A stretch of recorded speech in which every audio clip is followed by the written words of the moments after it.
What's going on, you guys? Frost here, and I'm back with another guide. This time I'll be telling you guys how to play Graves jungle. If you find this guide helpful in any way, please do remember to click that like button, as this will help me get this guide out there to more people.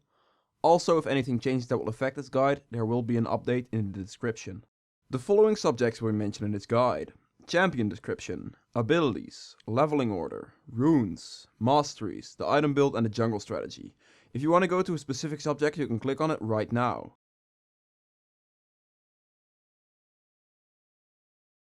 Champion description. Graves is a tanky marksman who has insane jungle clear speed whilst taking almost no damage in the process.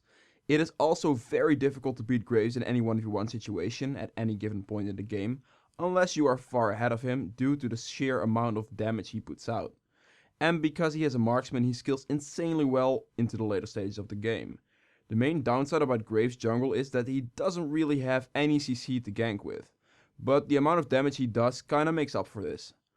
Also, red buff will help you out a lot in fixing this problem. Overall, if you like to play a carry type of jungler who has a lot of burst damage and a really good jungle clear, Graves is definitely the champion for you. Graves, his abilities, his passive, New Destiny.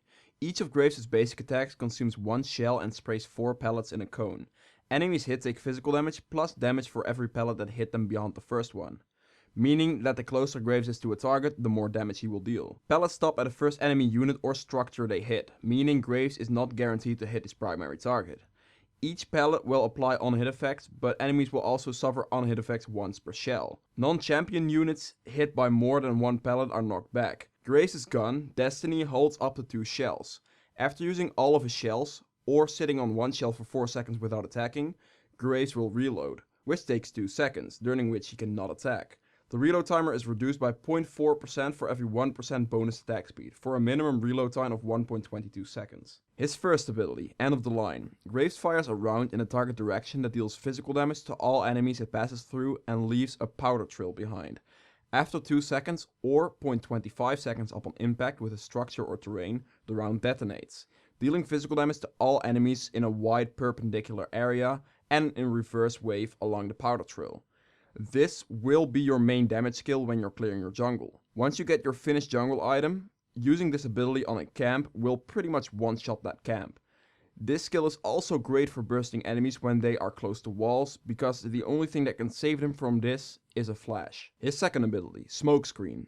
Graves fires a smoke canister at the targeted area, dealing magic damage to all nearby enemies and briefly slowing them upon impact, and creating a cloud of smoke for 4 seconds that applies near side of outside the area to all enemies within. This skill is very important to use in fights. It blocks the enemy from seeing anything going on around him. Learning to position this correctly can make the difference between winning and losing a team fight. His third ability, Quick Draw. Graves dashes in a targeted direction, reloading 1 shell and gaining bonus armor and magic resistance for 4 seconds, stacking up to 4 times. Each pellet reduces Quick Draw's cooldown by 0.5 seconds upon impact with an enemy. Furthermore, any damage dealt against non-minions will also refresh Quick Draw's bonus resistance. Quick Draw resets Graves' auto attack timer. You use this ability for 2 things. You can use it as a basic auto attack reset, but you can also use it for mobility to get over certain walls. His fourth ability, Collateral Damage. Graves fires an explosive shell in a targeted direction, dealing physical damage to every non-champion enemy it passes through, as well as the first enemy champion it collides with, while also dashing in the opposite direction. After hitting a champion or reaching the end of its range, the shell explodes, dealing 80% of its original damage in a cone. This skill will just nuke enemies down, and it has a massive range as well. But you can also use it to get over thin walls if you have to. Leveling these abilities. On level 1 I start with my Q because this will give you the fastest initial camp clear. On level 2 you want to get your E for the auto attack reset, and then on level 3 you take another point into your Q. This will increase your clear speed by quite a bit. And on level 4 you take your first point into your W, because you will only really use the skill for the utility mostly. As far as maxing goes, you want to max your Q first for the best jungle clear and overall best damage. Then you max your E second for a lower cooldown and better resistance. And you max your W last because again you really only use this for the utility it offers. And of course you level your R whenever possible. The runes. I take 9 flat 80 marks, 9 flat armor seals, 9 flat CDR glyphs, 1 flat CDR quint and 2 flat AD quints. I take the flat AD to increase my early game damage, so it's easier to skill into the later stages of the game. However, you can also replace the flat AD with armor pen. This will scale better, but you will be weaker early on. I take the flat armor to help me tank the jungle on the first few levels. However, if you want, you can also decide to go for scaling health seals. This will offer you a higher health pool later on in the game. And if you clear the jungle perfectly, you will not need that extra armor early on at all. Finally, I take the flat CDR on Graves because I personally really like the lower cooldowns on my Q and my R. The Masteries. I go for 12, 0, 18 on Graves. I take the increased spell damage because a lot of Graves' damage comes from his spells. Then I personally like the Feast Mastery to help me sustain a bit more early on. And for this same reason I take the Lifesteal Mastery as well. Then I'll take the Bounty Hunter simply because Graves has no CC, so Oppressor isn't as effective. Then in the Resolve tree I take Health Regen to help me sustain. Then I take the increased movement speed to roam the map faster into extra health. After that I take the CDR on your summoner spells into the slow reduction. And finally I take Strength of the Ages Keystone. The reason I take this Keystone is because it will help you out the most later on in the game. 300 health on a marksman in the later stages is massive. The item build. I have two build paths for Graves. They look quite similar, but you use them in different situations. As of the most recent patch, they nerfed his passive a bit, and this made it look like crit Graves would be better. But after testing quite a few different builds, I'm convinced that either one of these two builds that I'll talk about here are still optimal. So let's get into the first build. To start off, you want to get a machete and a refillable potion. You get this because Graves auto attacks a lot, so machete will help you the most in clearing. And then you get the refillable potion because Graves doesn't really lose any health whilst clearing. After your initial clear, you go back and buy the skirmisher upgrade to your machete. You get this upgrade because it will help you duel people. And since you're an AD carry type of champion, you will have a hard time beating out assassins mainly. And the skirmisher smite really helps you out with this. At this point, you want to finish off your jungle item with a warrior enchant. This is simply the best possible enchant for Graves, since he scales really well with flat AD. After completing your jungle item, you want to get some CDR boots in this build path. The reason you get CDR boots here and not in the other build path is because you don't get Death's Dance here, so you're missing out on some CDR otherwise. After CDR boots, you want to get a Ghost Blade. This is a key item on Graves. It will give you everything you can possibly want on him. Armor pen, CDR, movement speed, attack speed, and most of all, a lot of AD. After completing this item, you will want to go for a Maw. This is the main difference in this build from the other build.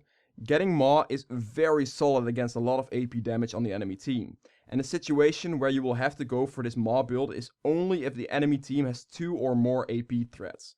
If the enemy only has 1 AP on their team, it's smarter to go for the second build path.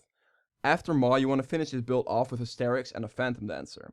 The reason you finish this build this way is because more AP threats translate into more burst damage from the enemy, so steraks will help you out with this.